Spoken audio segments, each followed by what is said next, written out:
Yo, what is good, guys? Welcome back to another trade recap. I only took a trade on eval today, the one alpha futures eval I have currently. We ended up making a little bit of mistakes with this eval over trading a couple of days ago. We're up around 1200 on it. Ended up hitting the daily loss limit the same day we hit an $800 banger. Right after, I felt like I need to make more money. Ended up basically blowing all the money I made in that day plus the daily loss limit. At the end of the day, we're all human. There's nothing we can really do except keep pushing forward. And right today, I ended up taking a trade on that eval and getting it straight back up to what I was at before. Kind of, we're only down from like the dragging drawdown about like $500, but overall we're up $500 on the account. There has been very good funded account setups, like decent A plus setups to be taking with my actual past funded on Apex. Nothing very high probability. I think the reason for that is we had so much like opportunity in the past month that price might be just running without us, and that's okay. I guess it's part of the statistic.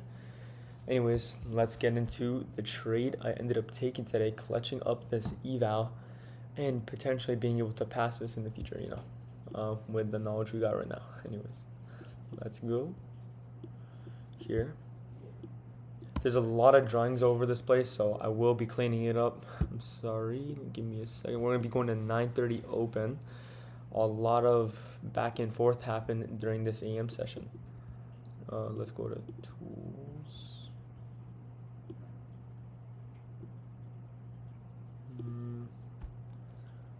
Actually, no, I'm just gonna leave the tools, okay? But anyways, going into this AM session, I was fairly bullish. Why? We are clearly displacing higher on the overall much higher time frame. On the daily, we ended up, sorry for the replay logo, we ended up displacing through this daily gap right here. We have a lot of clear displacement going higher from taking out lower time frame, like completing lower time frame sell models to then displace higher, all the way back to these all-time high buy side draws on liquidity, including these relatively equal highs, right? That is why I'm overall bullish on the much greater time frame. But going down to the 4-hour, ES was rejecting a 4-hour gap, showing us signatures to then push lower around here. We were rejecting this. You guys can see this wick right here. This was off open. We were currently rejecting this, trading lower. And on NQ, we're overall just trending lower, respecting this 4-hour gap, disrespecting these gaps right here. But you gotta look on the much lower time frame. Do we have some sort of sell model that we might want to finish before going higher? And well, all we really had was this 15-minute gap, and off open, what we end up doing, well, we end up opening lower into that 15-minute gap, presenting us with a possible opportunity with these two 5-minute gaps in the current price leg. Me personally, I didn't like just taking an inversion off this 5-minute to then mech model to the next 5-minute to then complete the DOL with this hourly gap, right? Reason being is because these 5-minute gaps are a part of the same leg. We never actually ended up creating a new leg to be taking an inversion to an unfilled gap. For example, quick example is we end up chopping around AM session. We end up jumping lower, creating two gaps on the way down. One got inverse, the other one didn't get tapped, right? But these are still both gaps in the current trading leg. However, in this other scenario, which I would like a lot more, is us chopping around, us going lower, trading higher, creating a high, opening up a 5-minute, then creating a new leg by sweeping out this new low, and then getting a 5-minute inversion. If we were to take this 5-minute inversion towards this 5-minute unfilled, this would be a lot better probability, as we do have a new leg. But this one does not have a new leg, so technically you would want both these gaps to be inverse to then take a long. I did see PV Blake end up taking that. I guess that's up to his discretion in the way he trades, but me personally, I just don't trade highest time frame inversion that way. Alright, so what I ended up wanting to see was us maybe flipping these gaps and creating an overall flip in price to open up a new condition, right? And that's what we end up doing.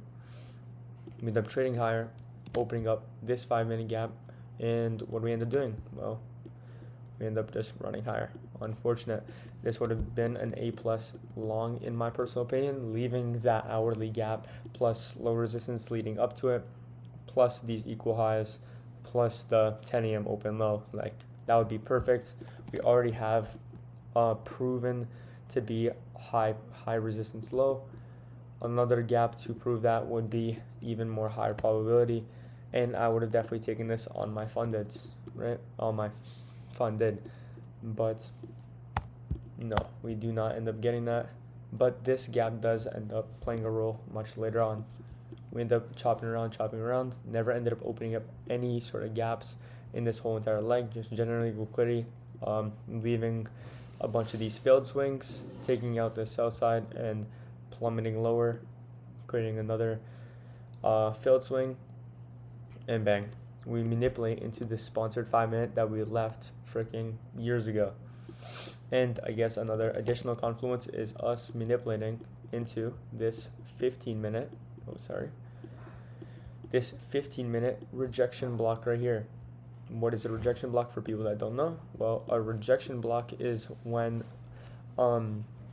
we end up manipulating into a PD array, respecting that PD array, then getting obvious displacement away from that PD array. For example, we ended up tapping inside this 5-minute gap right here, this 15-minute, which was also a 30-minute and an hourly. Then we end up displacing much higher, creating this bullish 15-minute candle, which finally proves to us and confirms that this is now a rejection block. Usually when you go for rejection blocks, you want to see us quickly manipulate into this PD array, respect it, and then get a bullish candle right after that to confirm that this is now a rejection block. That's literally it, to then push higher. You always want the next candle to be bullish in a bullish scenario. You want the second candle to be bullish, right? That's exactly what ended up happening. We manipulated, next candle bullish. This first candle will be a rejection block. This one right here, not the bullish one, the original candle. So that is another thing we ended up tapping. Then we have the inversion. We had the highest time frame was a 3-minute. I ended up getting a slight pullback right about like around. I should probably place a limit. Placed a limit. We're just gonna say I risked 500. We ended up trading lower. I added more cons on the way down with this 3-minute BPR right here. We had a 3-minute. I added more cons when we tapped the CE of that, and I added one last con at the low of this new 5-minute rejection block. Same thing. We came down here, manipulated. Next candle happened to be bullish. We create a rejection block, which price really likes to retrace into when you're in a trade to then push higher. There's two things we can do in a trading highest time frame inversion scenario. We either distribute straight higher, or we get some sort of retracement into your stop loss, and then we displace higher, of course using even more lower time frame PD arrays to validate this overall trade, right? And that's what we end up doing. We end up just ripping higher after that. I held the trade all the way up until SMT got hit right here. I never ended up exiting up there. I exited right here after this SMT, and that's how I collected my account overall. This was a pretty long day for sure, long weighted day. Patience does pay, always do remember that. This trade is mainly understanding high resistance versus low resistance and how to get more confirmation with trades. Also, I might get a question about this 15-minute gap. Well, I didn't care too much about this 15-minute. It did open when we were manipulating lower into CE. After that, we did end up displacing towards this 15-minute gap, but I didn't really care too much because what is it protecting versus attacking? Well, it is attacking. If we end up tapping it, it is attacking a high resistance low above a high resistance low. Versus what is it defending? Well, it's defending low resistance, a bunch of accumulated highs, failed swings leading up to this buy side liquidity, right? and that's why I ended up going break even at this 5-minute intermediate high instead. Right, that's exactly why I neglected the 15-minute gap completely. And then overall ES, well, ES just looked like a freaking thunderbolt going higher, higher, higher overall. When I did execute this trade, we manipulated it into a 15-minute gap on ES right here. Then we ended up getting a lot of displacement. Let me pull it up. I cannot find it. Yeah, we were just getting such clear displacement. We were really close to this high when I did enter the trade, but once again, a whole lot of obvious displacement. So I didn't really mind whether we were here or not, because I saw us going up to this 15-minute. Right, ES had already made so many resweeps, right, so many validations or generate liquidity takeouts to then push us higher, or a 3-drive concept where we take out the low 3 times to then push higher.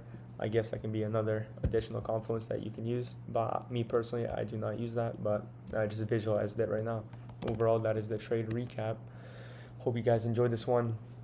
Definitely would have been a lot better if we edged this 1 hour, then we rebounced into this 5-minute to then push higher, but it is what it is. And this was overall just, I wouldn't say a low probability trade, definitely A+ in my books, but not one I was extremely confident in due to overall structure, I guess, and the fact that we ended up tapping this 1 hour, but definitely visualized it and saw it happening for sure inside this buy model we ended up making. And that's the trade recap. Hope you guys enjoy. Have a good day.